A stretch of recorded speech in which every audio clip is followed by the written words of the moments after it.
Bonjour à tous, donc aujourd'hui je vais vous présenter un petit projet très simple en électronique, une serrure codée. Donc en attendant de vous présenter un projet plus complexe et plus original dans quelques semaines, je vais vous expliquer un peu ce que j'ai fait. Donc c'est une simple serrure codée, une sorte de digicode complètement réalisée à la main.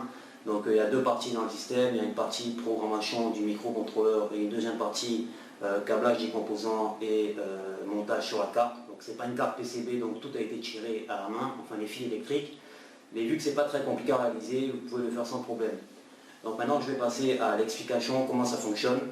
Et ceux qui ne sont pas intéressés par les détails techniques, vous pouvez passer directement à la minute qui s'affiche pour voir le système en pratique. Voilà. Donc voici la carte au complet. Donc on retrouve le microcontrôleur ici qui est le cerveau du système. C'est lui qui va se charger de faire l'interface entre le clavier numérique et l'afficheur LCD. Donc concrètement comment ça fonctionne?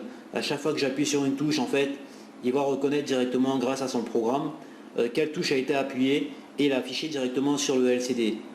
Au bout de la quatrième touche appuyée, il va simplement afficher le résultat final sur le LCD et comparer grâce à un code de référence qui a été au préalable programmé à 4 chiffres dans sa mémoire et détecter si le code rentré par l'utilisateur est le bon ou pas.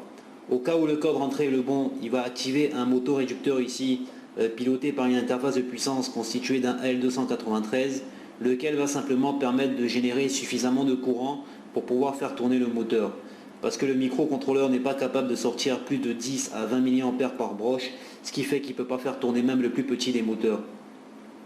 L'alimentation se fait classiquement par une pile de 9 volts qui alimente un régulateur de 5 volts, lequel sort du 5 volts régulé et filtré et alimente le reste de la carte. La dissipation thermique est de l'ordre de 0,4 watts, ce qui fait ici qu'on peut se passer d'un dissipateur. L'oscillateur, c'est-à-dire le quartz qui va permettre de faire tourner le système, n'est pas présent physiquement ici, simplement parce qu'il a été configuré de manière logicielle en interne. Il a été configuré à 4 MHz, ce qui fait qu'on a une instruction chaque 4 cycles d'horloge, ce qui confère au microcontrôleur une capacité de calcul de l'ordre de 1 million d'instructions par seconde.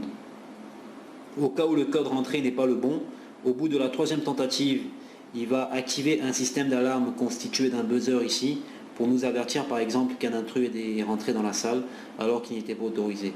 Voilà donc rapidement pour le principe de fonctionnement. Maintenant on va passer à la pratique et voir comment ça se comporte en réel.